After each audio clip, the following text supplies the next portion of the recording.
हर एक जन अपने हथों सिर की गल उठा के अपनी व्यक्तिगत प्रार्थना करे अगे बचन के लिए परमेश्वर के परमेश्वर मैं तेरी पाक हजूरी चाहना।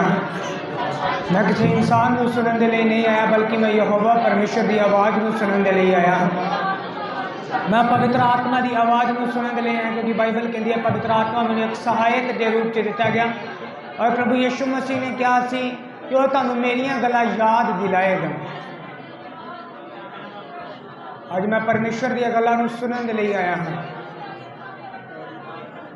और परमेश्वर तुसी मेरे नाल गल करो।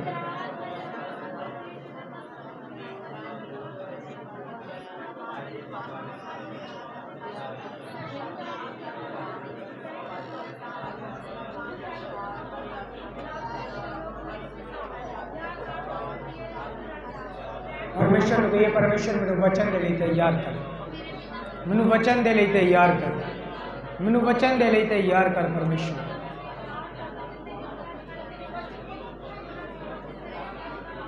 हर एक जन मंगे परमेश्वर मैनू वचन के लिए तैयार कर।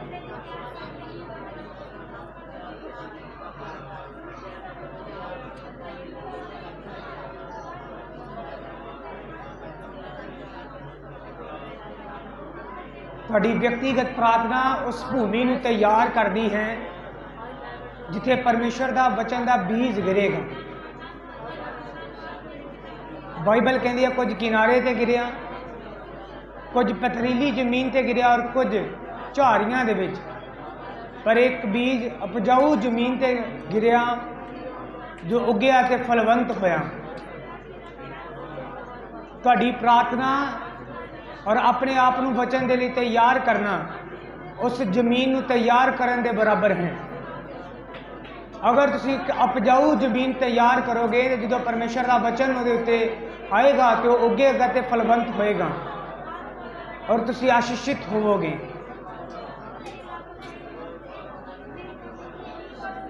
प्रभु ने कहिए प्रभु मेरे रूह जिसम जान दे कब्जा कर, इस स्थान के उत्ते कब्जा कर। परमेश्वर पवित्र आत्मा जी थोड़ा कंट्रोल हो जाए ताकि मैं वचन को सीख सका और समझ सका और यीशु मसीह के समर्थी और जलाली नाम च मंगते हाँ। और सब जन अपनी अखां नूं बंद रखांगे। संगत विचों कोई भी एक जन आज के वचन के लिए प्रार्थना करे।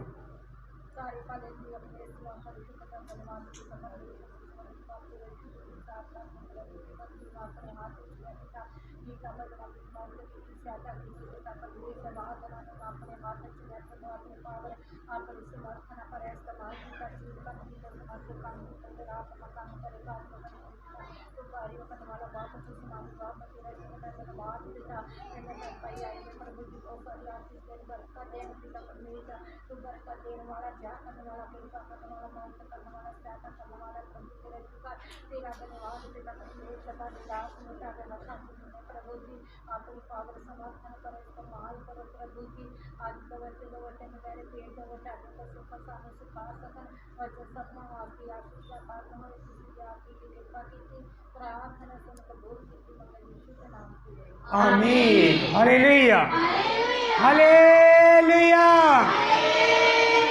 हालेलुया। आए हो सब भरावां मेरे बोलो जय मसीह दी, पास्टर साहब जी मेरे बोलो जय मसीह दी। असी परमेश्वर की पाक और पवित्र मजूरी च और समय है परमेश्वर के पाक और पवित्र वचन सुनने का।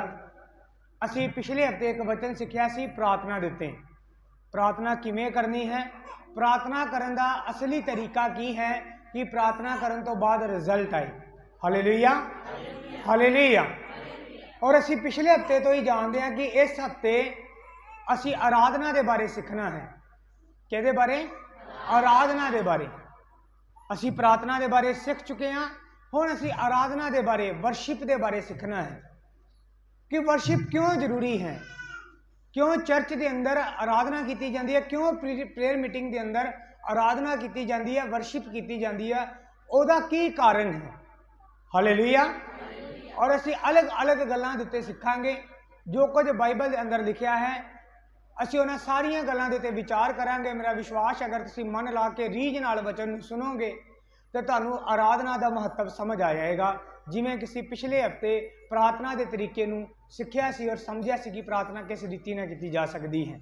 Hallelujah hallelujah. ਅੱਜ ਦੀ ਪਹਿਲੀ ਵਰਸ ਅਸੀਂ ਪੜ੍ਹਨੀ ਹੈ ਯਹੂਨਾ ਦੀ ਅੰਜੀਲ ਉਹਦਾ 4 ਅਧਿਆਇ ਉਹਦੀ 23 ਅਤੇ 24 ਆਇਤ।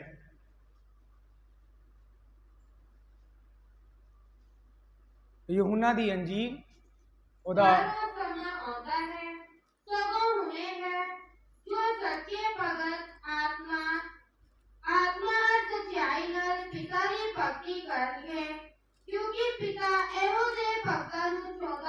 Hallelujah hallelujah. जो तुसीं इहनूं हिंदी च पढ़ोगे लिखा पिता ऐसे आराधकां नूं लभ रहा है। हाँ जी। परंतु वह समय आता है वरन अब भी है जिसमें सच्चे भक्त पिता का भजन आत्मा और सच्चाई से करेंगे, क्योंकि पिता अपने लिए ऐसे ही भजन करने वालों को ढूंढता है। हालेलुया। सब तो पहली गल है कि परमेश्वर एक आराधक नूं लभ रहा है। ਜਦੋਂ ਸਾਮਰੀ ਔਰਤ ਨੇ ਯਿਸੂ ਮਸੀਹ ਦੇ ਨਾਲ ਸਵਾਲ ਜਵਾਬ ਕੀਤੇ ਤੇ ਯਿਸੂ ਮਸੀਹ ਨੇ ਉਹਨੂੰ ਇੱਕ ਜਵਾਬ ਦਿੱਤਾ। ਉਸ ਸਥਾਨ ਦੀ ਗੱਲ ਕੀਤੀ ਜਾ ਰਹੀ ਹੈ ਕਿ ਅਸੀਂ ਇਸ ਪਵਿੱਤਰ ਤੁਸੀਂ ਕਹਿੰਦੇ ਹੋ ਕਿ ਜਰੂਸ਼ਲਮ ਦੇ ਵਿੱਚ ਆਰਾਧਨਾ ਕਰਨੀ ਚਾਹੀਦੀ ਹੈ, ਪਰ ਸਾਡੇ ਪਿਓ ਦਾਦਿਆਂ ਨੇ ਇਸੇ ਹੀ ਪਹਾੜ ਦੇ ਉੱਤੇ ਆਰਾਧਨਾ ਕੀਤੀ ਉਸ ਪਰਮੇਸ਼ਵਰ ਦੀ। ਤੇ ਯਿਸੂ ਮਸੀਹ ਨੂੰ ਇੱਕ ਜਵਾਬ ਦਿੰਦੇ ਨੇ ਕਿ ਨਾ ਤੇ ਭਾਈ ਹੁਣ ਇਸ ਪਹਾੜ ਦੇ ਉੱਤੇ ਤੇ ਨਾ ਹੀ ਜਰੂਸ਼ਲਮ ਦੇ ਅੰਦਰ, ਪਰ ਸਮੇਂ ਆਉਂਦਾ ਹੈ ਬਲਕਿ ਹੁਣੇ ਹੀ ਹੈ कि परमेश्वर ऐसे आराधक नूं लभ रहा है, ऐसे वर्शिपर नूं लभ रहा है, ऐसे भगत नूं लभ रहा है जेड़ा रूह अते सच्चाई दे नाल परमेश्वर दी की करे, आराधना करे, भगती करे, वर्शिप करे। क्योंकि परमेश्वर आत्मा है और ओदे आराधक नूं चाहिदा है कि वो रूह अते सच्चाई नाल ओदी की करे, आराधना करे। Hallelujah hallelujah. एक गीत गाना, ढोलकी वजाउणी, ताली वजाउणी, ये सब कुछ तुहाडी भगती का एक हिस्सा है। जिवें प्रार्थना करना, फास्टिंग करनी, वचन नूं पूरा करना तुहाडी भगती का एक हिस्सा है, उसे तरह वर्शिप भी एक भगती का हिस्सा है। और परमेश्वर ऐसे भगतां नूं की कर रहा है, लभ रहा है। मतलब परमेश्वर की एक खोज है। और खोज कादी है? किसी पास्टर की खोज नहीं कर रहा हो, किसी प्रेरित की खोज नहीं कर रहा हो, किसी प्रोफिट की खोज नहीं कर रहा हो, किसी विश्वासी की अगुए की खोज नहीं कर रहा। परमेश्वर किहदी खोज कर रहा है? जिहड़ा रूह अते सच्चाई दे नाल ओदी की करे, आराधना करे। Hallelujah hallelujah. अगर मैं इहनूं ग्रीक शब्द दे विच लैके जावां जिथे बाइबल लिखी गई, नवा नियम जिथे जिस भाषा के अंदर लिखा गया तो लिखा परमेश्वर ऐसे प्रेमी नूं लभ रहा है। हुण गुस्सा ना करियो पर वह जिहड़ा एक्सप्लेन है वो यही है। इस तो पहला कि मैं एक्सप्लेन करा, दुनिया का सब तो वफादार जानवर केड़ा है? सब तो वफादार की है? कुत्ता।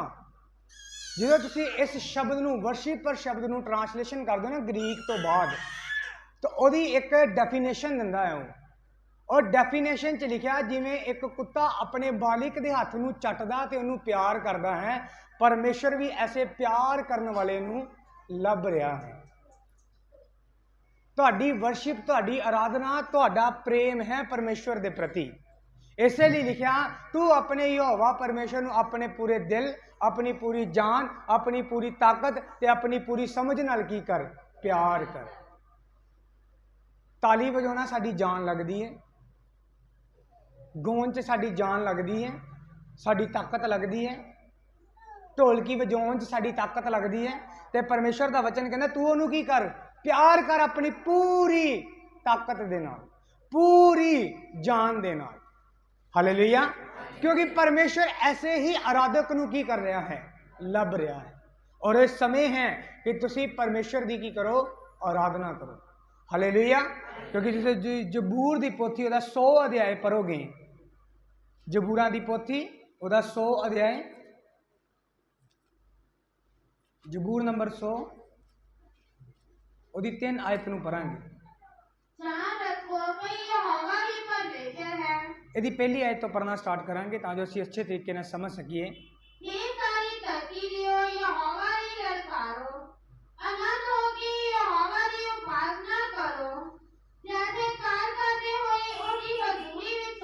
ਹਾਲੇਲੂਇਆ। ਕਈ ਵਾਰ ਅਸੀਂ ਸਿਰਫ ਆਪਣੇ ਪ੍ਰਾਰਥਨਾ ਵਿਸ਼ੇ ਲੈ ਕੇ ਪਰਮੇਸ਼ਰ ਦੀ ਹਜ਼ੂਰੀ 'ਚ ਆ ਜਾਂਦੇ ਹਾਂ। ਕਈ ਵਾਰ ਅਸੀਂ ਦੁਖੀ ਹਾਂ, ਅਸੀਂ ਪਰੇਸ਼ਾਨ ਹਾਂ, ਅਸੀਂ ਰੋਂਦੇ ਹੋਏ ਪਰਮੇਸ਼ਰ ਦੀ ਹਜ਼ੂਰੀ 'ਚ ਆਉਂਦੇ ਹਾਂ। ਪਰ ਬਾਈਬਲ ਕੀ ਕਹਿੰਦੀ ਹੈ? ਜਦੋਂ ਤੂੰ ਪਰਮੇਸ਼ਰ ਦੀ ਹਜ਼ੂਰੀ 'ਚ ਆਏ ਤੇ ਆਨੰਦ ਦੇ ਨਾਲ ਉਪਾਸਨਾ ਕਰਦੇ ਹੋਏ ਤੇ ਜੈ ਜੈਕਾਰ ਦੇ ਨਾਰੇ ਲਗਾਉਂਦੇ ਹੋਏ ਹੈ। ਹਾਲੇਲੂਇਆ। ਔਰ ਇਹ ਕਿਹਨੂੰ ਕਿਹਾ ਗਿਆ ਹੈ? ਹੇ ਸਾਰੀ ਧਰਤੀ ਦਿਓ। ਪਰਮੇਸ਼ਰ ਸਾਡੇ ਨਾਲ ਗੱਲ ਕਰ ਰਿਹਾ ਹੈ ਕਿ ਹੇ ਧਰਤੀ ਦਿਓ ਲੋਕੋ, ਜਦੋਂ ਤੁਸੀਂ ਮੇਰੀ ਹਜ਼ੂਰੀ 'ਚ ਆਓ ਤੇ ਕਿਵੇਂ ਆਓ? ਆਨੰਦ ਦੇ ਨਾਲ, ਖੁਸ਼ੀ ਦੇ ਨਾਲ, ਬੱਜੇ ਰੁੱਝੇ ਨਹੀਂ, ਖੁਸ਼ੀ ਦੇ ਨਾਲ, ਦੁਖੀ ਨਹੀਂ, ਪਰੇਸ਼ਾਨ ਨਹੀਂ। ਹੋ ਸਕਦਾ ਤੁਹਾਡੀ ਜ਼ਿੰਦਗੀ ਦੇ ਅੰਦਰ ਬਹੁਤ ਸਾਰੀਆਂ ਤਕਲੀਫਾਂ ਹੋਣ। ਅੱਜ ਮੈਨੂੰ ਇੱਕ ਪਰਮੇਸ਼ਰ ਨੇ ਪ੍ਰੋਫੈਟਿਕ ਵਰਡ ਦਿੱਤਾ ਹੈ ਬੋਲਣ ਦੇ ਲਈ।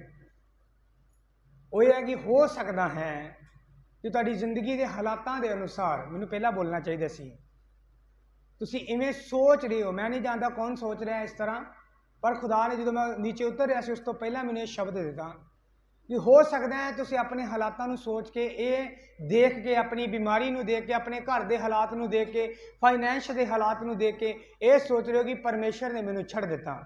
ਪਰ ਪਰਮੇਸ਼ਰ ਨੇ ਅੱਜ ਮੈਨੂੰ ਕਿਹਾ ਕਿ ਹਰ ਜਨ ਨੂੰ ਇੱਕ ਗੱਲ ਕਹਿਣੀ ਹੈ, ਮੈਂ ਤੈਨੂੰ ਕਦੇ ਅਨਾਥ ਨਹੀਂ ਛੱਡਾਂਗਾ। ਹਾਲੇਲੂਇਆ। ਇੱਕ ਵਿਸ਼ਵਾਸ ਰੱਖਣਾ ਆਪਣੇ ਮਨ ਦੇ ਅੰਦਰ। ਤੁਹਾਡੇ ਹਾਲਾਤ ਜਿੱਦਾਂ ਦੇ ਮਰਜ਼ੀ ਹੋਣ, ਬਿਮਾਰੀ ਹੋਏ, ਪਰੇਸ਼ਾਨੀ ਹੋਏ, ਤੰਗੀ ਹੋਏ, ਪਰ ਪਰਮੇਸ਼ਰ ਦਾ ਇੱਕ ਵਾਅਦਾ ਹੈ, ਮੈਂ ਤੈਨੂੰ ਕਦੇ ਅਨਾਥ ਨਹੀਂ ਛੱਡਾਂਗਾ। ਉਹਨੇ ਤੁਹਾਨੂੰ ਕਦੇ ਇਕੱਲਿਆ ਨਹੀਂ ਛੱਡਿਆ। ਪਰਮੇਸ਼ਰ ਅੱਜ ਵੀ ਤੁਹਾਡੇ ਨਾਲ ਹੈ। ਤੁਹਾਡੀ ਬਿਮਾਰੀ ਦੇ ਅੰਦਰ, ਤੁਹਾਡੇ ਕਲੇਸ਼ ਦੇ ਅੰਦਰ, ਤੁਹਾਡੀ ਵਿਪਤਾ ਦੇ ਅੰਦਰ, ਤੁਹਾਡੀ ਤੰਗੀ ਦੇ ਅੰਦਰ ਵੀ ਉਹ ਤੁਹਾਡੇ ਨਾਲ ਹੈ। ਕਿਉਂਕਿ ਅਸੀਂ ਐਸੇ ਪਰਮੇਸ਼ਰ ਦੀ ਆਰਾਧਨਾ ਕਰਦੇ ਹਾਂ ਜਿਹੜਾ ਬਲਦੀਆਂ ਭੱਠੀਆਂ ਦੇ ਅੰਦਰ ਵੀ ਆ ਜਾਂਦਾ ਹੈ। Hallelujah, hallelujah, hallelujah. ਇਸ ਲਈ ਡਰਨਾ ਨਹੀਂ ਔਰ ਘਬਰਾਉਣਾ ਨਹੀਂ ਔਰ ਇਹ ਨਹੀਂ ਸੋਚਣਾ ਕਿ ਸ਼ਾਇਦ ਪਰਮੇਸ਼ਰ ਨੇ ਮੈਨੂੰ ਛੱਡ ਦਿੱਤਾ ਹੈ। ਪਰਮੇਸ਼ਰ ਛੱਡਿਆ ਨਹੀਂ ਹੈ ਕਿਸੇ ਨੇ, ਨਾ ਹੀ ਪਰਮੇਸ਼ਰ ਨੇ ਤੁਹਾਨੂੰ ਤਿਆਗਿਆ ਹੈ। ਪਰਮੇਸ਼ਰ ਤੁਹਾਡੇ ਨਾਲ ਹੈ। ਬਾਈਬਲ ਕਹਿੰਦੀ ਜਦੋਂ ਤੂੰ ਪਰਮੇਸ਼ਰ ਦੀ ਹਜ਼ੂਰੀ 'ਚ ਜਾਏ ਤੇ ਆਨੰਦ ਦੇ ਨਾਲ ਔਰ ਖੁਸ਼ੀ ਦੇ ਨਾਲ ਜਾਏ। ਚੌਥੀ ਆਇਤ ਨੂੰ ਜਦੋਂ ਅਸੀਂ ਪੜਾਂਗੇ, ਚੌਥੀ ਆਇਤ ਨੂੰ, ਇਸੇ ਚੈਪਟਰ ਦੀ ਚੌਥੀ ਆਇਤ ਨੂੰ, ਧੰਨਵਾਦ ਕਰਦੇ ਹੋਏ ਉਹਦੇ ਫਾਟਕਾਂ ਦੇ ਅੰਦਰ ਅਤੇ ਉਸਤਤ ਕਰਦੇ ਹੋਏ ਉਹਦੇ ਦਰਬਾਰ ਵਿੱਚ ਆਓ। ਜਦੋਂ ਤੂੰ ਪਰਮੇਸ਼ਰ ਦੇ ਘਰ ਵਿੱਚ ਆਏ, ਪ੍ਰਵੇਸ਼ ਕਰੇ। ਮੈਂ ਆਰਾਧਨਾ ਤੇ ਬੋਲ ਰਿਹਾ ਹਾਂ ਸਿਰਫ। ਤੇ ਆਰਾਧਨਾ ਕਿਵੇਂ ਕਰਨੀ ਹੈ? ਧੰਨਵਾਦ ਦੇ ਨਾਲ। ਪ੍ਰਵੇਸ਼ ਕਿਵੇਂ ਕਰਨਾ ਹੈ? ਧੰਨਵਾਦ ਦੇ ਨਾਲ, ਉਸਤਤ ਕਰਦੇ ਹੋਏ, ਆਰਾਧਨਾ ਕਰਦੇ ਹੋਏ, ਕਿਉਂਕਿ ਪਰਮੇਸ਼ਰ ਐਸੇ ਹੀ ਆਰਾਧਕਾਂ ਨੂੰ ਲੱਭ ਰਿਹਾ ਹੈ। ਅੱਜ ਤੁਸੀਂ ਇੱਕ ਪ੍ਰੇਅਰ ਕਰਨੀ ਹੈ ਇਸ ਵਚਨ ਨੂੰ ਸੁਣਨ ਤੋਂ ਬਾਅਦ ਕਿ ਪਰਮੇਸ਼ਰ, ਮੈਂ ਇੱਕ ਵਿਸ਼ਵਾਸੀ ਬਣਾ, ਬਹੁਤ ਅੱਛੀ ਗੱਲ ਹੈ। ਮੈਂ ਇੱਕ ਪਾਸਟਰ ਬਣਾ, ਉਸ ਤੋਂ ਵੀ ਉੱਤਮ ਗੱਲ ਹੈ। ਪਰ ਸਭ ਤੋਂ ਉੱਤਮ ਹੈ ਕਿ ਜਿਸ ਆਰਾਧਕ ਨੂੰ ਤੂੰ ਲੱਭ ਰਿਹਾ ਹੈ, ਮੈਂ ਉਹ ਆਰਾਧਕ ਬਣਾ। Hallelujah, hallelujah. ਕਿਉਂਕਿ ਸਵਰਗ 'ਚ ਜਾ ਕੇ ਤੁਸੀਂ ਕੋਈ ਪ੍ਰਚਾਰ ਨਹੀਂ ਕਰਨਾ, ਕੋਈ अन्य भाषा नहीं बोलनी, किसी बीमार के लिए प्रार्थना नहीं करनी, किसी ਨੂੰ ਚੰਗਾ नहीं करना। स्वर्ग 'ਚ ਇੱਕੋ ਹੀ ਕੰਮ ਹੈ, ਆਰਾਧਨਾ। ਹਾਲੇਲੂਇਆ। ਬਾਈਬਲ ਨੂੰ ਪੜ੍ਹ ਕੇ ਦੇਖੋ ਤੇ ਜਿੰਨੇ ਲੋਕ ਵੀ ਸਵਰਗ 'ਚ ਨੇ, ਜਿਹੜੇ ਸਵਰਗਦੂਤ ਨੇ, ਕੀ ਕਰਦੇ ਨੇ? ਸਿਰਫ ਆਰਾਧਨਾ। ਹਾਲੇਲੂਇਆ। ਉਹ ਪਿਤਾ ਦੇ ਜਲਾਲ ਨੂੰ ਦੇਖ ਕੇ, ਪੁੱਤਰ ਦੇ ਜਲਾਲ ਨੂੰ ਦੇਖ ਕੇ ਕੀ ਕਰਦੇ ਨੇ? ਸਿਰਫ ਆਰਾਧਨਾ। Hallelujah, hallelujah. ਇਸ ਲਈ ਵਰਸ਼ਿਪ ਦਾ ਇੱਕ ਮਹੱਤਵ ਹੈ। ਪ੍ਰਕਾਸ਼ ਦੀ ਪੋਥੀ ਉਹਦਾ 4 ਅਧਿਆਏ, ਉਹਦੀ 7 ਆਇਤ ਤੋਂ ਲੈ ਕੇ 11 ਆਇਤ ਤੱਕ ਪੜਾਂਗੇ। ਪ੍ਰਕਾਸ਼ਿਤ ਵਾਕਿਆ ਉਹਦਾ 4 ਅਧਿਆਏ, ਉਹਦੀ 7 ਆਇਤ ਤੋਂ ਲੈ ਕੇ। ਅਤੇ ਪਹਿਲਾ ਜੰਤੂ ਬੱਬਰ ਸ਼ੇਰ ਵਰਗਾ ਹੈ ਅਤੇ ਦੂਜਾ ਜੰਤੂ ਵਹਿਕਲੇ ਵਰਗਾ ਅਤੇ ਤੀਸਰੇ ਜੰਤੂ ਦਾ ਮੂੰਹ ਮਨੁੱਖ ਦੇ ਮੂੰਹ ਜਿਹਾ ਅਤੇ ਚੌਥਾ ਜੰਤੂ ਉੱਡਦੇ ਹੋਏ ਉਕਾਬ ਵਰਗਾ ਹੈ। ਅਤੇ ਉਹ ਸਾਰੇ ਜੰਤੂ ਜਿਨ੍ਹਾਂ ਵਿੱਚੋਂ ਹਰੇਕ ਦੇ 6 ਖੰਭ ਹਨ, ਦੁਆਲਿਆਂ ਅਤੇ ਅੰਦਰੋਂ ਅੱਖੀਆਂ ਨਾਲ ਭਰੇ ਹੋਏ ਹਨ। ਅਤੇ ਉਹ ਰਾਤ ਦਿਨ ਇਹ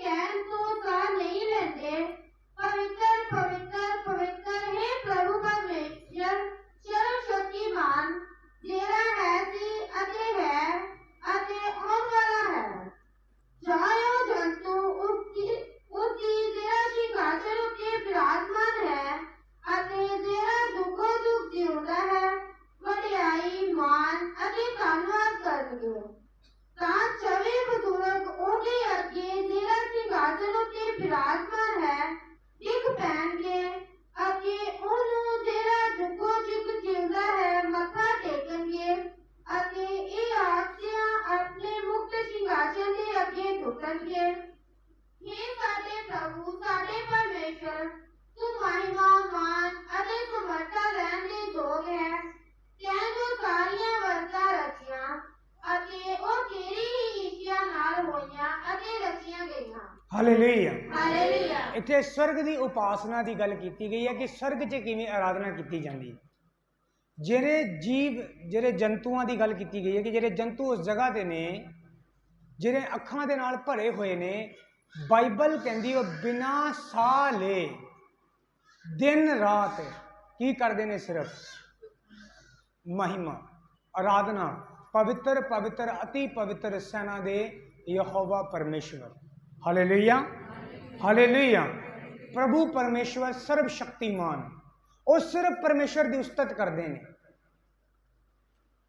ਸਿਰਫ ਉਹਦੇ ਜਲਾਲ ਨੂੰ ਵੇਖ ਕੇ, ਉਹਦੇ ਕੰਮਾਂ ਨੂੰ ਵੇਖ ਕੇ। ਜਿਹੜੇ 24 ਬਜ਼ੁਰਗ ਨੇ ਉਹ ਸੇਮ ਗੱਲਾਂ ਨੂੰ ਕਰਦੇ ਨੇ ਕਿ ਮਹਿਮਾ ਮਾਨ ਤੇ ਸਮਰਥ ਲੈਣ ਦੇ ਯੋਗ ਤੂੰ ਹੀ ਹੈ, ਕਿਉਂਕਿ ਸਭ ਕੁਝ ਤੇਰੇ ਤੋਂ ਹੀ ਰਚਿਆ ਗਿਆ ਹੈ। ਹਾਲੇਲੂਇਆ। ਪਰਮੇਸ਼ਰ ਦੀਆਂ ਕਰਨੀਆਂ ਨੂੰ ਵੇਖ ਕੇ ਉਹਦੀ ਆਰਾਧਨਾ ਕੀਤੀ ਜਾਂਦੀ ਹੈ, ਉਹਦੇ ਕੰਮਾਂ ਨੂੰ ਵੇਖ ਕੇ ਉਹਦੀ ਵਰਸ਼ਿਪ ਕੀਤੀ ਜਾਂਦੀ ਹੈ। ਅਗਰ ਤੁਹਾਡੀ ਜ਼ਿੰਦਗੀ ਦੇ ਅੰਦਰ ਪਰਮੇਸ਼ਰ ਨੇ ਕੰਮ ਨਹੀਂ ਕੀਤਾ ਤਾਂ ਮੈਂ ਕਹਿ ਸਕਦਾ ਹਾਂ ਕਿ ਤੁਸੀਂ ਆਰਾਧਨਾ ਨਹੀਂ ਕਰੋਗੇ, ਕਿਉਂਕਿ ਤੁਸੀਂ ਕਹੋਗੇ ਕਿ ਭਾਈ ਜਿੰਨਾ ਚਿਰ ਪਰਮੇਸ਼ਰ ਨੇ ਮੇਰੀ ਜ਼ਿੰਦਗੀ 'ਚ ਕੁਝ ਕੀਤਾ ਹੀ ਨਹੀਂ ਤੇ ਮੈਂ ਆਰਾਧਨਾ ਕਿਉਂ ਕਰਾਂ। ਪਰ ਅਗਰ ਪਰਮੇਸ਼ਰ ਨੇ ਤੁਹਾਡੀ ਜ਼ਿੰਦਗੀ 'ਚ ਕੰਮ ਕੀਤਾ ਹੈ, ਔਰ ਉਹਦਾ ਸਭ ਤੋਂ ਵੱਡਾ ਕੰਮ ਇਹ ਹੈ ਕਿ ਉਹਨੇ ਤੁਹਾਨੂੰ ਸਾਹ ਦਿੱਤੇ ਨੇ, ਕਿਉਂਕਿ ਮੁਰਦੇ ਪਰਮੇਸ਼ਰ ਦੀ ਆਰਾਧਨਾ ਨਹੀਂ ਕਰ ਸਕਦੇ। ਅਗਰ ਤੁਸੀਂ ਜੀਵਿਤ ਹੋ, ਤੁਹਾਡਾ ਸਾਹ ਚੱਲ ਰਿਹਾ ਹੈ, ਦਿਲ ਦੀ ਧੜਕਨ ਚੱਲ ਰਹੀ ਹੈ, ਨਬਜ ਚੱਲ ਰਹੀ ਹੈ, ਇਹਦਾ ਮਤਲਬ ਤੁਸੀਂ ਜੀਵਿਤ ਹੋ। ਔਰ ਅਗਰ ਜੀਵਿਤ ਹੋ, ਤੁਹਾਡੀ ਇੱਕ ਡਿਊਟੀ ਹੈ, ਔਰ ਉਹ ਡਿਊਟੀ ਇਹ ਹੈ ਕਿ ਤੁਸੀਂ ਆਪਣੇ ਪਰਮੇਸ਼ਰ ਦੀ ਕੀ ਕਰੋ? ਆਰਾਧਨਾ ਕਰੋ ਦਿਨ ਅਤੇ ਰਾਤ, ਰੂਹ ਸੱਚਾਈ ਦੇ ਨਾਲ, ਮਨ ਤੋਂ, ਕਿਉਂਕਿ ਪਰਮੇਸ਼ਰ ਇਸ ਆਰਾਧਨਾ ਦੇ ਕੀ ਹੈ? ਯੋग्य ਹੈ। क्योंकि सब कुछ जो अच्छे से रचिया गया ਉਹਦੀ ਇੱਛਾ ਦੇ ਅਨੁਸਾਰ ਹੀ ਰਚਿਆ ਗਿਆ। ਹਾਲੇਲੂਇਆ। ਹੁਣ ਇਹ ਸੇਮ ਪੈਟਰਨ ਧਰਤੀ ਦੇ ਉੱਤੇ ਲਿਆਂਦਾ ਗਿਆ। ਅਗਰ ਤੁਸੀਂ ਬਾਈਬਲ ਨੂੰ ਪੜ੍ਹੋਗੇ, ਜਿਵੇਂ ਪ੍ਰਕਾਸ਼ਿਤ ਵਾਕਿਆ 'ਚ ਲਿਖਿਆ ਹੈ ਕਿ ਸਵਰਗ ਦੇ ਅੰਦਰ ਬਿਨਾਂ ਸਾਹ ਲਏ ਜਾਂ ਬਿਨਾਂ ਟਾਈਮ ਵੇਸਟ ਕੀਤੇ ਜਾਂ ਬਿਨਾਂ ਰੁਕੇ ਪਰਮੇਸ਼ਰ ਦੀ ਆਰਾਧਨਾ ਕੀਤੀ ਜਾਂਦੀ ਹੈ। ਇਹ ਸੇਮ ਪੈਟਰਨ ਧਰਤੀ ਦੇ ਉੱਤੇ ਵੀ ਵਰਤਿਆ ਇੱਕ ਰਾਜੇ ਨੇ। ਜਦੋਂ ਤੁਸੀਂ ਪਹਿਲਾ ਇਤਿਹਾਸ ਉਹਦਾ 15 ਅਧਿਆਇ ਉਹਦੀ 16 ਆਇਤ ਔਰ ਉਸ ਤੋਂ ਬਾਅਦ ਉਹਦੀ 26 ਤੋਂ ਲੈ ਕੇ 29 ਆਇਤ ਤੱਕ ਪੜਾਂਗੇ। ਪਹਿਲਾ ਇਤਿਹਾਸ 15 ਅਧਿਆਇ ਦੀ 16 ਆਇਤ ਔਰ ਉਸ ਤੋਂ ਬਾਅਦ 26 ਤੋਂ ਲੈ ਕੇ 29 ਆਇਤ।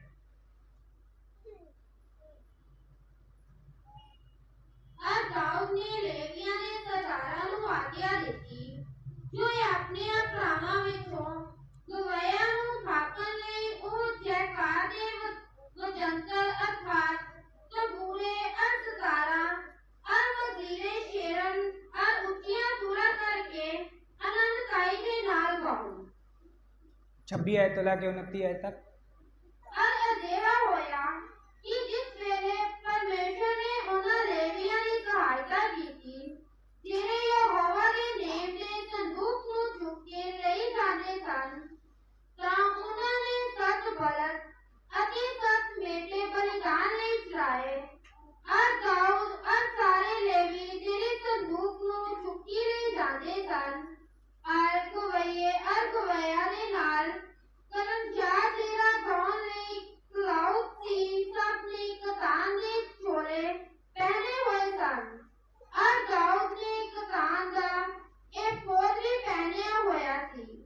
ਅਰ ਸਾਰੇ ਇਸਰਾਇਲ ਪੁਕਾਰਦਿਆਂ ਅਰ ਸੁਣਿਆ ਅਰ ਨਸੀਂਗੇ ਫੂਕਦੇ ਅਰ ਵਜ਼ੀਰਿਆਂ ਅਰ ਸਿਤਾਰਾਂ ਅਰ ਬੀਨਾਂ ਨੂੰ ਉੱਚੀ ਆਵਾਜ਼ ਨਾਲ ਵਜਾਉਂਦਿਆਂ ਹੋਇਆ ਯਹੋਵਾ ਦੇ ਨੇਮ ਦੇ ਸੰਦੂਕ ਨੂੰ ਚੁੱਕ ਲਿਆਏ। ਹਾਲੇਲੂਇਆ। ਹਾਲੇਲੂਇਆ। ਇੱਥੇ ਪਰਮੇਸ਼ਰ ਦੇ ਨੇਮ ਦੇ ਸੰਦੂਕ ਦੇ ਅੱਗੇ ਕੀ ਕੀਤੀ ਜਾ ਰਹੀ ਹੈ? ਵਰਸ਼ਿਪ ਕੀਤੀ ਜਾ ਰਹੀ ਹੈ। आराधना की जा रही है, परमेश्वर की प्रशंसा की जा रही है। हालेलुया। ਇਹਦੇ ਲਈ दाऊद ने गवैया की एक टीम बनाई, जिन्होंने वर्शिप टीम कह सकते हैं, जिहदे अंदर वजंतरी सी, कुछ गाउण वाले सी, बहुत सारे लोग ना साजां तो जो ढोलकी वजदी है ਜਾਂ कोई खंजरी वजाउंदा है, ਜਾਂ कोई तपला वजाउंदा है, ਜਾਂ कुछ भी चीज़ नूं चर्च के अंदर वजाया जाता है, तो बहुत सारे लोग कहते हैं ओहो बहुत उच्ची वजा रहा है, बहुत डिस्टर्ब कर रहा है। इदां नहीं वजाना चाहिए। ये सभे साज अजे तो चर्चा के अंदर बहुत थोड़े साज ने।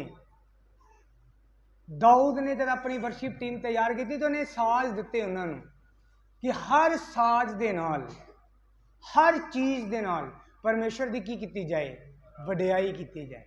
हालेलुया। असी होर एक पढ़ांगे पहला इतिहास का 16 अध्याय 4 तो लैके 6 तक और 37 तो लैके 43 तक। उसने लेवियां विचों कईयां नूं छापिया जो यहोवा दे संदूक दे अगे सेवा करन और यहोवा इस्राएल दे परमेश्वर दी वार्ता और धन्यवाद और उद्दत करन। अर्थात मुखिया दे दूजे जकरिया यदि 37 तो लैके 43 तक।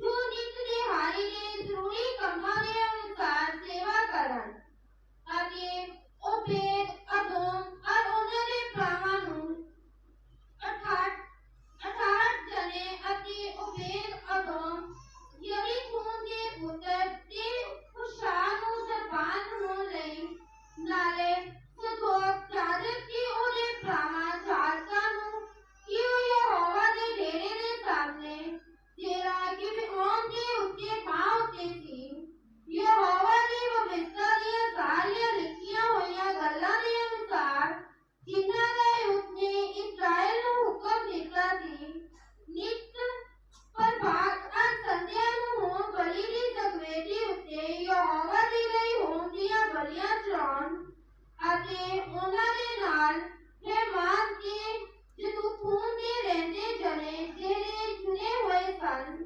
जिन्हां दे नामां दा वर्णन कीता गया है जो यहोवा दा धन्नवाद करन भई ओहदी दया सदा लई है। हालेलुया। हालेलुया। उन्हें एक टीम ठहराई सी स्पैशल इसे काम दे लई चर्च के अंदर हैकल के अंदर कि हमेशा वो टीम की करे, परमेश्वर की करे, उस्तत करे, सुबह दे वेले, प्रभात दे वेले और सांझ दे वेले, शाम दे वेले, हर समय की करते रहे जान, उस्तत करते रहन, परमेश्वर की करन, आराधना करन।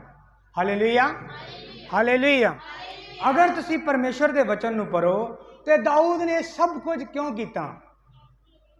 क्योंकि वो एक गल जान चुकिया सी कि परमेश्वर स्वर्ग च इसलिए है क्योंकि स्वर्ग विच परमेश्वर की जाती है, आराधना की जाती है। अगर तुसी चाहते हो कि परमेश्वर धरती उत्ते आए, जब मेरे चर्च च आए, मेरे परिवार च आए, मेरी प्रेयर रूम च आए, मेरी जिंदगी च आए, तो ओदे लिए फिर धरती के उत्ते भी सेम माहौल तैयार करना पेगा। हालेलुया। और वो अपने एक जबूर के अंदर इनू क्लीयर करता है। जो तुम जबूर नंबर 22 पढ़ोगे वो 3 आयत, अज वर्षा बहुत ने। जबूर नंबर 22, जबूर की पोथी का 22 अध्याय वो 3 आयत।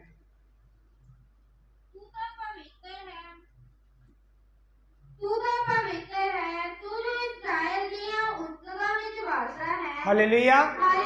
अगर इनू हिंदी च पढ़ोगे तो बाइबल च लिखा तू ते पवित्र है क्योंकि तू इसराइल दी स्तुतियां दे उत्ते विराजमान है। किथे विराजमान है? स्तुतियां दे उत्ते। मतलब अगर तुसी जो आराधना करदी, एक टीम आराधना करदी है, एक बंदा जो आराधना करता है, वर्शिप करता है रूह सच्चाई दे नाल, ते एक सिंहासन तैयार करता है वो, ते फिर परमेश्वर दा आत्मा और परमेश्वर उस सिंहासन के उत्ते की हुंदे ने? विराजमान होंगे। और ये गल दाऊद अच्छे तरीके नाल जानदा सी कि अगर मैनू चाहिए है कि इस हैकल के अंदर, इस तंबू के अंदर दाऊद दे कोल हैकल नहीं सी, एक ऐसा चर्च नहीं सी, वो सिर्फ एक तंबू सी तंबू। अगर मैं चाहता कि इस तंबू के अंदर परमेश्वर की हजूरी आए तो इसे ही उन्हें फिर एक टीम ठहराई कि वह हमेशा की करे, आराधना करे, जो जो भी आराधना होए तो परमेश्वर की हजूरी उत्थे ठहर जाए। Hallelujah hallelujah. बाइबल जिसी पढ़ांगे दूसरा इतिहास ओदा 5 अध्याय ओदी 11 आयत तो लैके 14 आयत तक।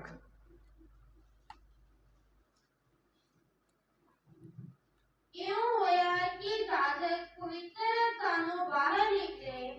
ਉਹਨਾਂ ਸਾਰਿਆਂ ਜਾਜਕਾਂ ਨੇ ਜੋ ਹਾਜ਼ਰ ਸਨ ਆਪਣੇ ਆਪ ਨੂੰ ਪਵਿੱਤਰ ਕੀਤਾ ਹੋਇਆ ਸੀ ਅਤੇ ਉਹਨਾਂ ਨੂੰ ਵਾਰੀ ਦੀ ਸੇਵਾ ਲਈ ਲੋੜ ਨਹੀਂ ਸੀ। ਅਤੇ ਲੇਵੀ ਜੋ ਗਾਉਣ ਵਾਲੇ ਸਨ ਸਾਰੇ ਦੇ ਸਾਰੇ ਅਰਥਾਤ ਅਸਾਫ, ਅਹੀਮਾਨ, ਯਦੂਥੂਨ और उन्होंने पुत्र और उन्होंने प्रार्थनानी लिए पहन के खंजरियां दी तारा और बरबता लैके जगवेदी ने पूरब वाल खलोते सन और उन्होंने नाल 120 जागत कुड़ियां वजाउंदे सन। तद इਉਂ होया कि जब कुड़ियां दे वजंतरी और गवंतरी मिल गए पर यहोवा दी उतर और धन्यवाद करन विच ਉਹਨਾਂ ਦੀ ਸੁਰ ਇੱਕੋ ਹੀ ਸੁਣਾਈ ਦੇਵੇ। ਜਦ ਕੁੜੀਆਂ और ਖੰਜਰੀਆਂ और ਗਾਉਣ ਦੀਆਂ ਸਾਜ਼ਾਂ ਨਾਲ ਉਹਨਾਂ ਨੇ ਆਪਣਾ ਸੁਰ ਉੱਚਾ ਕਰਕੇ ਯਹੋਵਾ ਦੀ ਉਸਤਤ ਕੀਤੀ ਕਿ ਉਹ ਭਲਾ ਹੈ, ਉਹਦੀ ਦਇਆ ਜੋ ਸਦਾ ਦੀ ਹੈ। ਤਾਂ ਉਹ ਪਵਨ ਅਰਥਾਤ ਯਹੋਵਾ ਦਾ ਪਵਨ ਬੱਦਲ ਨਾਲ ਭਰ ਗਿਆ ਅਤੇ ਜਾਜਕ ਬੱਦਲ ਕਰਕੇ ਸੇਵਾ ਲਈ ਖੜੇ ਨਾ ਰਹਿ ਸਕੇ। हालेलुया। हालेलुया। की कर रहे थे? सिर्फ आराधना, सिर्फ वर्शिप। कोई प्रार्थना नहीं की उन्होंने, कोई वचन नहीं पढ़िया, सिर्फ वो वर्शिप कर रहे सी, परमेश्वर की आराधना करते सी साज बजा के गा के। और जो आराधना कर रहे सी लिखा वो भवन बदल दे नाल भर गया। ये अपने पिता तो सीखिया सी सुलेमान ने कि जो तंबू बनाया गया तो तंबू के अंदर मेरे पिता ने एक टीम ठहराई सी ਜਿਹੜੀ ਕੀ करती सी सिर्फ आराधना। तो जो ही हैकल बनाई उन्हें, जो 7 साल तो बाद हैकल कंप्लीट हो गई तो सुलेमान ने भी सेम किया। उन्हें भी एक टीम रखी जी की करे सिर्फ परमेश्वर की आराधना करे, क्योंकि वो जानता सी कि परमेश्वर बिना आराधना तो जिंदगी च कदे नहीं आएगा, इस भवन च कदे नहीं आएगा।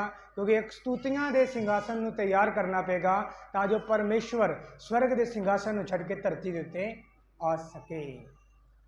Hallelujah hallelujah.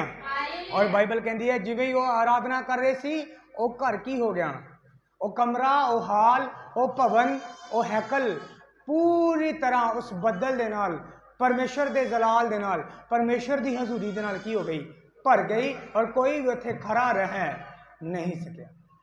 Hallelujah hallelujah.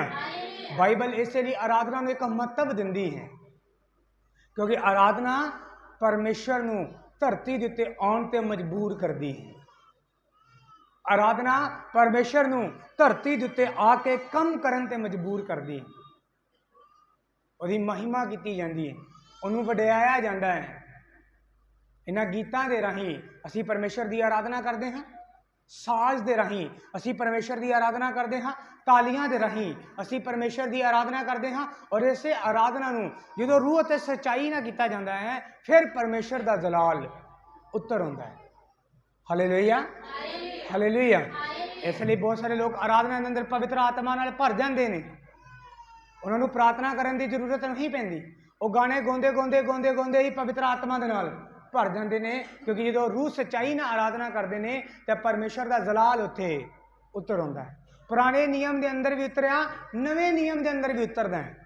Bible ये बयान करती है रसूलों के करतब 16 अध्याय की 25 आयत तो लैके 26 आयत तक। रसूलों के करतब 16 अध्याय 25 तो लैके 26 तक।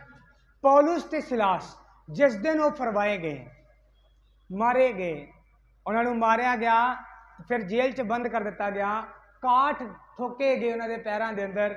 तो की कर रहे सी? अद्धी रात की कर रहे सी? आराधना। सिर्फ वो वर्शिप कर रहे सी और परमेश्वर का जलाल उत्थे उतर आया। हालेलुया।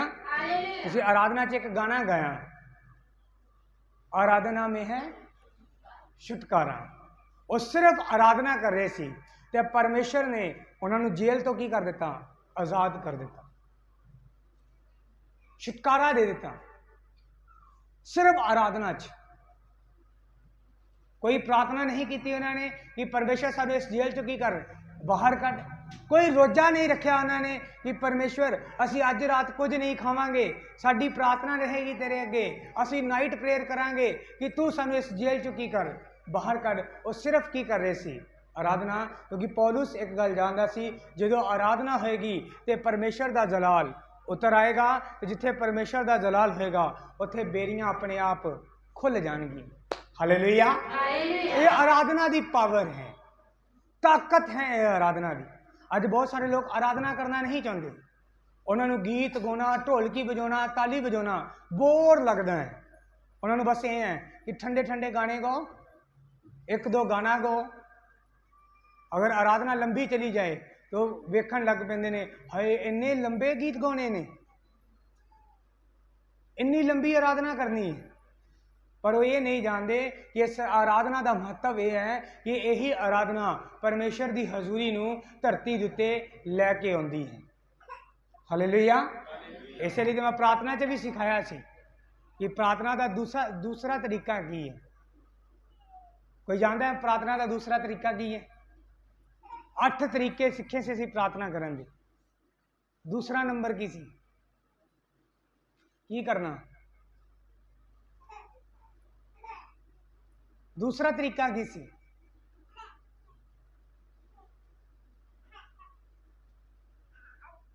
करोगे की? तो तरीके याद नहीं तो प्रार्थना की करोगे? फिर आओगे हफ्ते 1.5 हफ्ते बाद, बड़ी दुआ की पास्टर जी, कोई जवाब नहीं मिला। प्रार्थना करने का दूसरा तरीका की सी, और दूसरा पॉइंट की सी प्रार्थना में? थोड़ी थोड़ी आवाज आ रही है मैनू, और डर के बोल रहे हैं कि पता नहीं कितने गलत तो नहीं है। की सी? हालेलुया। धन्यवाद करना, क्योंकि जो तुम धन्यवाद करते हो, वर्शिप करते हो, तुम गाना गा सकते हो अपनी प्रार्थना के अंदर परमेश्वर की आराधना के लिए। और जो तुम आराधना करोगे तो परमेश्वर की हजूरी उतर आएगी। उस तो बाद प्रे रिक्वेस्टां की गल की गई है कि तू उस तो बाद अपने प्रार्थना विषय परमेश्वर के अगे खड़ी, क्योंकि अगर तू बिना धन्यवाद तो जाएगा तो हजूरी नहीं होएगी, तू कला ही गलबात करके निकल आएगा। पर अगर तू धन्यवाद करके जाएगा तो हजूरी होएगी, तो परमेश्वर ने गलबात करके निकलेगा, अकला नहीं। हालेलुया। हालेलुया।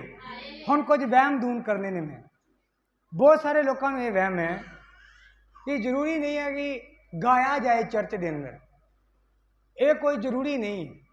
अगर तुम बाइबल में पढ़ो, हुण वर्षा बहुत ने मेरे को, पर तुम जल्दी जल्दी पढ़ोगे सिर्फ, और अगर कोई नोट करने वाला है तो जल्दी जल्दी नोट करता जाए। जबूरां की पोथी ओदा 98 अध्याय ओदी 1 आयत, यहोवा ने एक नवा गीत गाओ। हालेलुया। हालेलुया। की करो? अगर गाना अलाउड नहीं है या गाना गलत है चर्च के अंदर, तो फिर क्यों बाइबल ने यह कहा कि दाऊद ने भी गवैये रखे, गाउन के लिए रोक रखे, और फिर जबूरां च भी लिखा कि परमेश्वर के लिए एक नवा गीत गाओ। तुहानूं पता जो पहली आराधना हुई धरती के उत्ते, जो दाऊद ने टीम तैयार की, बाइबल में पढ़ के देखियो अच्छे तरीके दे नाल, ते किहड़ा गाना सी वो जिहड़ा गाया गया?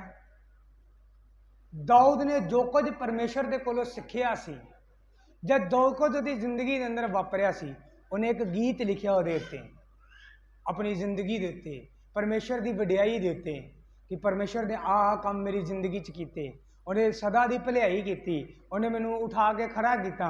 वो सारे गीत उन्होंने, वो सारिया गल्लां नूं, उन्हां सारिया गवाहियां नूं उन्हें एक गीत च लिख के ते वो टीम नूं दिते कि भाई हुण आ गीत परमेश्वर की हजूरी च गाया जाए। हालेलुया। हालेलुया। इसलिए वो कहता है एक नवा गीत गाओ, परमेश्वर के लिए की गाओ? एक नवा गीत। जो तुसीं जबूरां की पोथी ਉਹਦਾ 149 ਅਧਿਆਏ 1 ਤੇ 3 ਪੜੋਗੇ, ਇੱਥੇ ਵੀ ਗਾਉਣ ਦੀ ਗੱਲ ਕੀਤੀ ਗਈ ਹੈ। ਤੁਸੀਂ ਘਰ ਜਾ ਕੇ ਪੜ੍ਹ ਸਕਦੇ ਹੋ। ਅਗਰ ਤੁਸੀਂ ਜ਼ਬੂਰਾਂ ਦੀ ਪੋਥੀ 147 ਅਧਿਆਏ ਉਹਦੀ 1 ਆਇਤ ਨੂੰ ਪੜੋਗੇ, ਇੱਥੇ ਵੀ ਗਾਉਣ ਦੀ ਗੱਲ ਕੀਤੀ ਗਈ ਹੈ ਕਿ ਗੀਤ ਗਾਓ, ਪਰਮੇਸ਼ਰ ਦੇ ਲਈ ਗਾਓ, ਚੁੱਪ ਨਹੀਂ ਬੈਠਣਾ। ਬਹੁਤ ਸਾਰੇ ਗੀਤ ਨਹੀਂ ਗਾਉਂਦੇ, ਉਹ ਜਦੋਂ ਆਰਾਧਨਾ ਦਾ ਸਮੇਂ ਹੁੰਦਾ ਹੈ ਉਦੋਂ ਵੀ ਪ੍ਰਾਰਥਨਾ ਕਰਦੇ ਜਾਂਦੇ ਨੇ, ਆਪਣੀ अन्य भाषा बोलते जाते हैं, अपनी प्रार्थना करते रहते हैं सिर्फ। हले कि परमेश्वर का वचन की कहता है, गीत गाओ। और ये कला पुराने नियम तक सीमित नहीं है, नवे नियम ने जो तुम पढ़ोगे, और ये असीं पढ़ांगे कुलसियां दी पत्री उहदा 3 अध्याय, बहुत लंबा है ये अज। कुलसियां दी पत्री उहदा 3 अध्याय उहदी 15 ते 16 आयत पढ़नी है। अगे मसीह दे साथ शांत कीती रही, तुसी इक्को दे होके सबदे भी गए हो, तुहाडे मनां विच राज करे अते तुसी धन्नवाद करया करो। मसीह दा वचन पूरे बुद्ध नाल तुहाडे विच बहुता करके वसे अते तुसी सबूरा अते भजना अते आत्मिक गीतां द्वारा एक दूजे नूं उपदेश दिया करो। हालेलुया। इत्थे पौलुस भी कलीसिया नूं की कह रहा है, तुसी जबूरा भजना ते आत्मिक गीतां दे राहीं एक दूसरे नूं की दो, उपदेश दो, एक दूसरे नूं सिखाओ। कादे नाल? जबूरां दे राहीं, भजना दे राहीं और आत्मिक गीतां दे राहीं। हुण अगर गुणा गलत है तो फिर क्यों नवे नियम च भी लिखा गया कि गीत गाओ? क्यों ने कहा भजन गाओ, जबूर गाओ, आत्मिक गीत गाओ? क्यों पुराने नियम च लिखा गया कि गीत गाओ, नवा गीत गाओ? क्योंकि गाना परमेश्वर की उस्तत दे लई है। Hallelujah, hallelujah. इसलिए क्योंकि गाउन का एक महत्व है। जो तुम इकरार करते हो ना अपनी जुबान तो, एक वचन पढ़ांगे रोमियां उहदा 10 अध्याय, जिहड़े नहीं गाउंदे मैं उन्होंने सिखा रहा हाँ। जबूरां दी पोथी रोमियां उहदा 10 अध्याय उहदी 9 और 10 आयत नूं पढ़ांगे। रोमियां गाना क्यों जरूरी है? गाना क्यों जरूरी है पढ़ांगे असीं। क्योंकि जे तू अपने मुंह नाल प्रभु यीशु दा इकरार करे अते अपने हृदय नाल मन लवे जो परमेश्वर ने उन्होंने मुर्दियां विचों जिवा लिया तां तू बचाया जावेगा। सर्ववेदा हृदय नाल लेखा करेगी अते मुक्ति लई मुंह नाल इकरार करीदा है। हालेलुया। हालेलुया। धार्मिकता दे लई दिल तो की करीदा है? विश्वास करीदा है। पर मुक्ति दे लई, नजात दे लई, चंगाई दे लई, छुटकारे दे लई अपने मुंह तो की करीदा है? इकरार करीदा है। असीं एक भजन गा रहे सी, उस भजन च एक शब्द सी, मांगो तो तुम्हें मिलेगा, खटखटाओ तुम्हारे लिए खोला जाएगा, ढूंढो तो तुम पाओगे, आराधना में है छुटकारा, आराधना में है चंगाई। हुण अगर एक बंदा ये गीत गाना नहीं चाहता, मतलब वो ये इकरार नहीं करना चाहता कि अगर मैं आराधना करांगा तो परमेश्वर मैनू चंगा कर सकता है, तो जे तुसी इकरार नहीं कर सकते तुसी कदे चंगाई नहीं पा सकते। उन्होंने बाद एक गाना गाया, रूह दे मसे दिते। अगर एक विश्वासी रूह ना भरना चाहता है पर वो ये गाना नहीं चाहता कि परमेश्वर मैनू अपने रूह नाल भर दे, वो प्रार्थना करना चाहता है पर गीत गाना नहीं चाहता वो वाला, तो कदे रूह ना भर नहीं सकता। क्योंकि तुहानू अपनी जुबान तो की करना पेगा? इकरार करना पेगा। बहुत सारे ऐसे गीत ने जिहदे अंदर विश्वास है, जिहदे अंदर प्रेम है, जिहदे अंदर परमेश्वर की उस्तत है, जिहदे अंदर छुटकारा है, जिहदे अंदर मसा है। हम एक प्रभु भोज वाले दिन असीं एक गाना गाया सी, वो मसा यीशु का मुझको है छू गया। हम बहुत सारे लोगों ने उस दिन वो गाना नहीं गाया क्योंकि उन्हें लगा शायद प्रार्थना च ही मसा उतरेगा। पर अगर तुसी फीलिंग दे नाल दिल तो ये शब्द बोलोगे, वो मसा यीशु का मुझको है छू गया, तो सच्ची तुहानू टच करेगा। क्योंकि तुसी अपनी जुबान तो की कीता है? इकरार कीता है। हालेलुया। ते मुक्ति दे लई की करना पेगा? इकरार करना पेगा। इसलिए गाना परमेश्वर दे वचन दे अनुसार है। फिर दूसरा पॉइंट है, बहुत सारे लोग साजां नूं अहमियत नहीं देंदे। ਉਹ ਸੋਚਦੇ ਨੇ ਸਾਜ਼ ਵਜਾਉਣਾ, ਐਵੇਂ ਸਿਰ ਖਾਈ ਜਾਂਦੇ ਨੇ, ਢੋਲਕੀ ਕੁੱਟੀ ਜਾਂਦੇ ਨੇ ਜ਼ੋਰ ਜ਼ੋਰ ਦੇ ਨਾਲ। ਜੇ ਤੁਸੀਂ ਬਾਈਬਲ ਨੂੰ ਪੜ੍ਹੋਗੇ ਤੇ ਦਾਊਦ ਨੇ ਕਿੰਨੇ ਸਾਜ਼ ਰੱਖੇ। ਅਸੀਂ ਹੁਣੇ ਪੜ੍ਹਿਆ ਨਾ, ਦਾਊਦ ਨੇ ਇੱਕ ਟੀਮ ਤਿਆਰ ਕੀਤੀ, ਵਜੰਤਰੀ ਤਿਆਰ ਕੀਤੇ, ਕਾਹਦੇ ਲਈ? ਸਿਰਫ ਆਰਾਧਨਾ ਕਰਨ ਦੇ ਲਈ। ਕਿੰਨੇ ਸਾਜ਼ ਸੀ ਉਹਦੇ ਕੋਲ। ਅੱਜ ਕਿਸੇ ਚਰਚ ਦੇ ਕੋਲ ਪੂਰੇ ਸਾਜ਼ ਨਹੀਂ ਨੇ ਉਹਨੇ, ਜਿੰਨੇ ਸਾਜ਼ ਦਾਊਦ ਦੇ ਕੋਲ ਸੀ। ਔਰ ਉਹ ਸਾਜ਼ ਕਿਉਂ ਸੀ? ਹੁਣ ਅਗਰ ਆਰਾਧਨਾ ਦੀ ਗੱਲ ਕੀਤੀ ਜਾਏ, ਸਾਜ਼ਾਂ ਦੀ ਗੱਲ ਕੀਤੀ ਜਾਏ, ਤੇ ਜਿਹਨੂੰ ਅੱਜ ਅਸੀਂ ਸ਼ੈਤਾਨ ਕਹਿੰਦੇ ਹਾਂ, ਇੱਕ ਟਾਈਮ ਉਹ ਸੀ ਕਿ ਉਹ ਜਦੋਂ ਪਰ ਹਿਲਾਉਂਦਾ ਸੀ ਤੇ ਉਹਦੇ ਪਰਾਂ ਦੇ ਵਿੱਚੋਂ ਮਿਊਜ਼ਿਕ ਨਿਕਲਦਾ ਸੀ ਜਾਂ ਨਹੀਂ? ਬਾਈਬਲ ਇਹ ਬਿਆਨ ਕਰਦੀ ਹੈ, ਇਸੇ ਬਾਈਬਲ 'ਚ ਲਿਖਿਆ ਕਿ ਜਿਨ੍ਹਾਂ ਚਿਰ ਸ਼ੈਤਾਨ ਪ੍ਰਭੂ ਦੇ ਹਜ਼ੂਰੀ 'ਚ ਸੀ, ਔਰ ਉਹ ਸ਼ੈਤਾਨ ਨਹੀਂ ਸੀ ਬਣਿਆ ਬਲਕਿ ਇੱਕ ਫਰਿਸ਼ਤਾ ਹੀ ਸੀ ਅਜੇ, ਤੇ ਉਹ ਆਪਣੇ ਪਰ ਹਿਲਾਉਂਦਾ ਸੀ ਤੇ ਉਹਦੇ ਅੰਦਰੋਂ ਮਿਊਜ਼ਿਕ ਦੀ ਆਵਾਜ਼ ਨਿਕਲਦੀ ਸੀ ਔਰ ਪਰਮੇਸ਼ਰ ਆਨੰਦ ਲੈਂਦਾ ਸੀ ਉਹਦਾ। ਹਾਲੇਲੂਇਆ। ਇਸ ਲਈ ਸਾਜ਼ ਵਜਾਉਣਾ, ਢੋਲਕੀ ਵਜਾਉਣੀ, ਤਬਲਾ ਵਜਾਉਣਾ, ਹਾਰਮੋਨੀਅਮ ਵਜਾਉਣਾ, ਗਿਟਾਰ ਵਜਾਉਣਾ, ਖੰਜਰੀ ਵਜਾਉਣੀ, ਬੀਨ ਵਜਾਉਣੀ, ਕੋਈ ਵੀ ਸਾਜ਼ ਹੈ ਜਿਹੜਾ ਦੁਨੀਆ ਦੇ ਉੱਤੇ, ਹਰ ਸਾਜ਼ ਜਿਹਨੂੰ ਤੁਸੀਂ 10 ਤਾਰਾ ਸਾਜ਼ ਵੀ ਕਹਿੰਦੇ, ਕਈ ਉਹਨੂੰ ਤਾਲੀ ਸਮਝਦੇ ਨੇ 10 ਤਾਰਾ ਸਾਜ਼ ਨੂੰ, ਕਿ ਉਹ ਤਾਲੀ ਕਹੀ ਗਈ ਹੈ ਵੀ ਤਾਲੀ ਵਜਾਓ ਜੀ। ਉਹ 10 ਤਾਰਾ ਸਾਜ਼ ਤਾਲੀ ਨਹੀਂ ਹੈ, ਉਹ 10 ਤਾਰਾਂ ਵਾਲਾ ਇੱਕ ਸਾਜ਼ ਹੈ, ਗਿਟਾਰ ਹੈ, ਉਹਨੂੰ ਤਾਨਪੁਰਾ ਕਹਿੰਦੇ ਨੇ ਸ਼ਾਇਦ। ਹਾਲੇਲੂਇਆ। ਮਤਲਬ ਹੁਣ ਸਾਡੇ ਕੋਲ ਚਰਚ 'ਚ ਤਾਨਪੁਰਾ ਤੇ ਨਹੀਂ ਹੈ, ਵਜਾਉਣ ਵਾਲਾ ਵੀ ਨਹੀਂ ਹੈ। ਹਾਲੇਲੂਇਆ। ਪਰ ਜਿੰਨੇ ਸਾਜ਼ ਨੇ, ਹਰ ਸਾਜ਼ ਦੇ ਨਾਲ ਪਰਮੇਸ਼ਰ ਦੀ ਕੀ ਕੀਤੀ ਜਾਏ? ਆਰਾਧਨਾ ਕੀਤੀ ਜਾਏ। ਇਸ ਲਈ ਸਾਜ਼ ਵੀ ਆਰਾਧਨਾ ਦੇ ਅੰਦਰ ਇੱਕ ਮਹੱਤਵ ਰੱਖਦੇ ਨੇ। ਅਗਰ ਤੁਹਾਡੇ ਕੋਲ ਕੋਈ ਸਾਜ਼ ਨਹੀਂ ਤੇ ਫਿਰ ਤੁਹਾਡੇ ਕੋਲ ਇੱਕ ਸਾਜ਼ ਹੈ ਜਿਹਦੀ ਆਵਾਜ਼ ਆਉਂਦੀ ਹੈ। ਉਹਦੇ ਬਾਰੇ ਅਸੀਂ ਬਾਅਦ 'ਚ ਸਿੱਖਾਂਗੇ, ਪਹਿਲਾਂ ਅਸੀਂ ਸਾਜ਼ ਦੇ ਬਾਰੇ ਸਿੱਖਦੇ ਹਾਂ। ਜ਼ਬੂਰਾਂ ਦੀ ਪੋਥੀ, ਉਹਦਾ 81 ਅਧਿਆਏ, ਉਹਦੀ 2 ਆਇਤ, ਜ਼ਬੂਰ ਨੰਬਰ 150, ਲਾਸਟ ਜ਼ਬੂਰ ਨੰਬਰ, ਉਹਦੀ 3 ਤੋਂ ਲੈ ਕੇ 5 ਤੱਕ। 81 ਦੀ 2 और 150 ਦੀ 3 ਤੋਂ ਲੈ ਕੇ 5 ਤੱਕ। कोई भजन शेरों अति डफ मिठी आवाज की पर्वत अति सितार नाल वजाओ। हालेलुया। कोई भजन शेरों गाओ ते डफ वजाओ, मिठी आवाज नाल सितार वजाओ, मतलब साज वजाओ। हुण जबूर नंबर 150 ਉਹਦੀ 3 ਤੋਂ ਲੈ ਕੇ 5 ਆਇਤ ਤੱਕ। मेरी फूक नाल ओदी उद्दत करो, सितार के पर्वत नाल ओदी उद्दत करो, तबले की निरतकारी नाल ओदी उद्दत करो। हालेलुया। ਇੱਥੇ ਸਿਰਫ ਸਾਜ਼ਾਂ ਦੀ ਗੱਲ ਕੀਤੀ ਗਈ ਹੈ ਕਿ ਹਰ ਇੱਕ ਸਾਜ਼ ਦੇ ਨਾਲ ਪਰਮੇਸ਼ਰ ਦੀ ਕੀ ਕਰੋ? ਉਸਤਤ ਕਰੇ। ਹੁਣ ਇੱਕ ਵਜਾਉਣ ਵਾਲਾ ਆਪਣੀ ਕਾਰਾਗਰੀ ਨਾ ਦਿਖਾਏ ਕਿ ਮੈਂ ਬੜਾ ਅੱਛਾ ਵਜਾ ਲੈਣਾ ਜੀ। ਉਹ ਇਸ ਤਰੀਕੇ ਨਾਲ ਵਜਾਏ ਕਿ ਮੇਰੇ ਵਜਾਉਣ ਤੋਂ ਪਰਮੇਸ਼ਰ ਦੀ ਕੀ ਹੋਏ? ਆਰਾਧਨਾ ਹੋਏ। ਇੱਕ ਗਾਉਣ ਵਾਲਾ ਆਪਣੀ ਕਲਾ ਨਾ ਦਿਖਾਏ ਕਿ ਮੇਰਾ ਗਲਾ ਬਹੁਤ ਅੱਛਾ ਹੈ, मैं बड़ी अच्छी हेक लगा सकता हाँ, मैं बड़े अच्छे सारा गमा पा बोल सकता हाँ, या बहुत कुछ कर सकता हाँ। वो किद्दां गाए? सिर्फ परमेश्वर दी उस्तत दे लिए गाए। Hallelujah, hallelujah.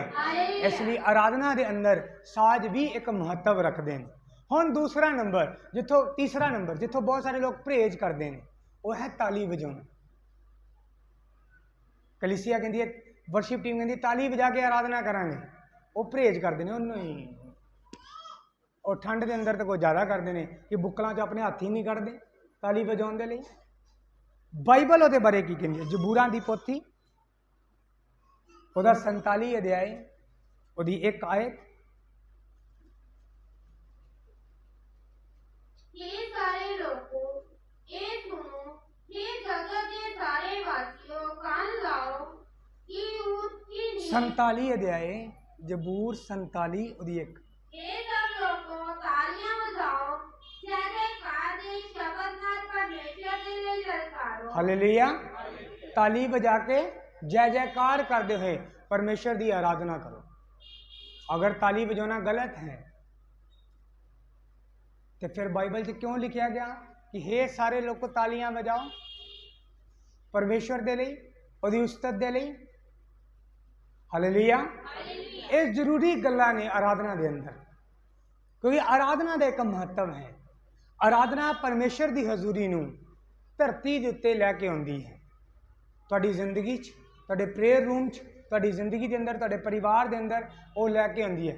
अगर एक बंदा आराधक नहीं है तो जिन्नी मर्जी प्रार्थना करने वाला होए ਉਹਦੀ ਜ਼ਿੰਦਗੀ ਦੇ ਅੰਦਰ परमेश्वर की हजूरी की हमेशा कमी रहेगी। अगर एक परिवार आराधना नहीं करता तो जिन्नी मर्जी प्रार्थना कर ले, रोजे रख ले, ਉਹਦੇ अंदर किते ना किते परमेश्वर की हजूरी की कमी रहेगी। Hallelujah, hallelujah. अगर एक बंदा या एक फैमिली, एक चर्च आराधना करने वाला नहीं है तो ਉਹਦੀ ਜ਼ਿੰਦਗੀ उस चर्च के अंदर किते ना किते प्रभु की हजूरी की कमी रहेगी। चाहे लख प्रार्थना करने वाला होए और लख रोजे रखने वाला होए, क्योंकि आराधना ही परमेश्वर की हजूरी नूं धरती के उत्ते लैके आउंदी। क्योंकि दाऊद लिखदा है परमेश्वर कहदे ते विराजमान है इसराइल दी स्तुतियां दे उत्ते। हालेलुया। हुण सब तो लास्ट और सब तो इंपॉर्टेंट, तुसी आराधना करो साज बजा के, गा के, ताली बजा के, पर हर एक चीज़ नूं एक चीज़ च करना है। जबूरां दी पोथी ਉਹਦਾ 33 ਅਧਿਆਏ ਉਹਦੀ 3 ਆਇਤ, ਇਹ ਲਾਸਟ ਆਇਤ ਹੈ। ਜਬੂਰਾਂ ਦੀ ਪੋਥੀ 33 ਅਧਿਆਏ ਉਹਦੀ 3 ਆਇਤ। ਉਸਦੇ ਲਈ ਇੱਕ ਨਵਾਂ ਗੀਤ ਗਾਓ, ਉੱਚੀ ਸੁਰ ਉੱਤੇ ਸੁਰ ਤਾਲ ਨਾਲ ਵਜਾਓ। ਹਾਲੇਲੂਇਆ। ਕਿੱਦਾਂ ਵਜਾਓ ਤੇ ਕਿੱਦਾਂ ਗਾਓ? ਸੁਰ ਤਾਲ ਦੇ ਨਾਲ। ਜਦੋਂ ਇੰਗਲਿਸ਼ ਚ ਪੜੋਗੇ ਲਿਖਿਆ ਸਕਿਲਫੁਲੀ, ਸਿੱਖ ਕੇ। मतलब अगर तू परमेश्वर की आराधना करें तो सुर ताल नूं पसंद करने वाला परमेश्वर है वो। इसलिए मैं कहा जो बजाए तो अपनी कारागिरी ना दिखाए हो। अगर कोई गाए तो अपनी कारागिरी ना दिखाए हो कि मैं बहुत अच्छा गा लेना या मैं बहुत अच्छा बजा लेना। वो परमेश्वर की उस्तत दे लई आत्मा च बजाए, आत्मा च गाए, अपने आप सुर ताल चाहेगा वो। और जो तुम सुर ताल च गाओगे तो परमेश्वर सुर ताल नूं पसंद करने वाला परमेश्वर है। वो बेसुरे नूं पसंद नहीं करता। मैं ये नहीं कहता वो बेसुरे की सुनता नहीं, उसकी आराधना कबूल नहीं करता। अगर तुम अच्छा नहीं गा सकते तो मैं ये नहीं कहता तुम गाओ ना, गाओ जरूर, पर कोशिश करो कि जो मेन गा रहा है उसकी सुर ना सुर मिला के गाया जाए। Hallelujah, hallelujah. कई बार वर्शिप टीम कितने गा रही है, ढोलकी वाला कितने बजा रहा है, वो अपने जोश च बजाई जा रहे हैं, जिवें अपने जोश च बजाई जा रहे हैं, उन्होंने तो भी अगे निकल गया। इशारा करना पाया भाई डाउन रख इनू। जो बजाए तो एक टीम दे नाल गाओ, एक टीम बन के बजाओ, गाओ, तां जो अच्छी आराधना हो सके, सुर ताल वाली। इसलिए प्रैक्टिस जरूरी है। इसलिए क्या जाता अपनी प्रैक्टिस करके स्टेज ते चले हो जी। बहुत सारे साढ़े को टाइम नहीं, गा लांगे, गाना ही है उत्थे, पुलपट ते जाके डिसाइड कर लांगे अज किहड़े गीत गाने ने। जब पुलपट ते आके पास्टर नूं पुछणगे की टॉपिक है अज प्रचार दा, फिर उस टॉपिक के आधार पर गाने गा लांगे। अच्छी गल है कि तुसीं उस टॉपिक के आधार पर गाने गाओ, तां जो कलीसिया शुरू तो ही उस टॉपिक के उत्ते प्रार्थना करती और गीत गाँदी आए। और क्योंकि जो प्रचार होए तो भूमि तैयार होए पहला ही, वो अच्छी गल है, पर तुहाडी प्रैक्टिस पहला होनी चाहिए। क्योंकि जो तुसीं स्टेज ते आओ तो तुसीं किसी आम इंसान के लिए नहीं गा रहे, ये कोई स्कूल का फंक्शन नहीं है जिथे जिद्दां दा मर्जी गा दोगे तो लोग तालियां बजा के कहेंगे वधिया गाया, वधिया गाया। ये इंडियन आइडल नहीं है, ये सारेगामापा नहीं है कि तुसीं किसी जज नूं विखाउण दे लई या किसी ट्रॉफी दे लई गा रहे हो। ये परमेश्वर की हजूरी है और तुसीं परमेश्वर दे लई गा रहे हो और बजा रहे हो। इसलिए बी सीरियस। हालेलुया। क्योंकि आराधना का एक महत्व है। और सब तो फिर लास्ट असीं पहली आयत ते आउंदे हां, क्योंकि समय आज पहुंचा है, परमेश्वर किनू लभ रहा है? आराधक नूं, उपासका नूं, आराधना करने वाले नूं, ना कि बहुती प्रेयर करने वाले नूं, बहुते रोजे रखने वाले नूं, जां वचन दे बहुते ज्ञान वाले नूं, जिहड़ा सिर्फ उहदे नाल की करे, प्यार करे। जिवें जिद्दां मैं एक्सप्लेन किया कि माइंड ना करो, पहला भी मैं एक्सप्लेन किया कि उसकी डेफिनेशन यही निकली। सिर्फ जो मैं ग्रीक की बाइबल नूं खोल के उस शब्द की ट्रांसलेशन लभ रहा सी तो उसकी डेफिनेशन यही निकली उस शब्द की जो वर्शिप वाली थां ते यूज़ किया गया, भगती वाली थां ते यूज़ किया गया कि परमेश्वर ऐसे भगत नूं लभ रहा है, ऐसे वर्शिपर नूं लभ रहा है। तो वो डेफिनेशन यही लिखनी कि परमेश्वर ऐसे बंदे नूं लभ रहा है जिवें एक कुत्ता अपने मालिक नूं चटदा है और सब कुछ भुल जाता है, सिर्फ उन्होंने प्यार रहिंदा है, बस कि मैं प्यार करना है अपने मालिक नूं, चाहे वो साल बाद मिले, 2 साल बाद मिले, 1 घंटे बाद मिले, और वो प्यार करते हैं। जिन्होंने डोग रखे ने ना, वो इस चीज़ को समझते हैं कि जो मालिक काम तो वापस होंदा है, तो जिहड़ा कुत्ता है वो अपने मालिक नूं चंबड़दा है, जाके प्यार करदा है, ਉਹਦਾ प्यार है ਉਹਦੇ प्रति। ਤੁਹਾਡੀ आराधना, ਤੁਹਾਡਾ प्यार है परमेश्वर के प्रति। और अगर तुसी सुस्ती और लापरवाही ना करते हो तो एवें बजे रुझे ताली वजाते हो, बजे रुझे गाते हो, तो गाते ही नहीं, ताली वजाते ही नहीं, तो तुसी पूरा प्यार नहीं करते परमेश्वर नूं, ਤੁਹਾਡੇ प्यार च कमी है किते ना किते। Hallelujah, hallelujah. फिर कहोगे चर्च ते गए सी पर खुदा दी हजूरी महसूस नहीं हुई। महसूस किवें होएगी? जब एक बंदा आराधना करके रूना भर रहा सी ते तू गवांढी वल वेख रहा सी, तू बच्चियां नाल खेड रहा सी, तू बच्चियां दे वल वेख रहा सी, तू पास्टर वल वेख रहा सी, तू अलग अलग चीज़ां वल वेख रहा सी, ते हजूरी किवें महसूस होएगी? हजूरी ते उन्होंने महसूस होएगी जिहड़ा आराधना कर रहा है। हालेलुया। आराधना में है छुटकारा, इसलिए कन्फेस करना, इकरार करना बड़ा जरूरी है, गाना बड़ा जरूरी है। अपनी अखां नूं बंद करो, अपने हथां नूं स्वर्ग दी वल उठाओ और ये प्रार्थना करो कि परमेश्वर मैनूं एक सच्चा आराधक बना। सब जन मिलकर प्रार्थना करो।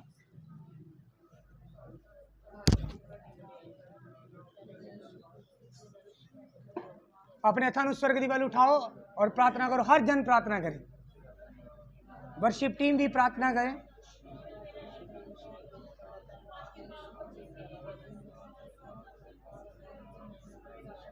प्रभु ने कहो, प्रभु मैंने एक सच्चा आराधक बना, मैंने एक सच्चा आराधक बना, मैंने एक सच्चा आराधक बना। मैं रूह सच्चाई ना तेरी आराधना कर सका, मैं तेरी महिमा दे लिए गा सका, मैं तेरी महिमा दे लिए बजा सका, मैं तेरी महिमा दे लिए तालियां बजा सका।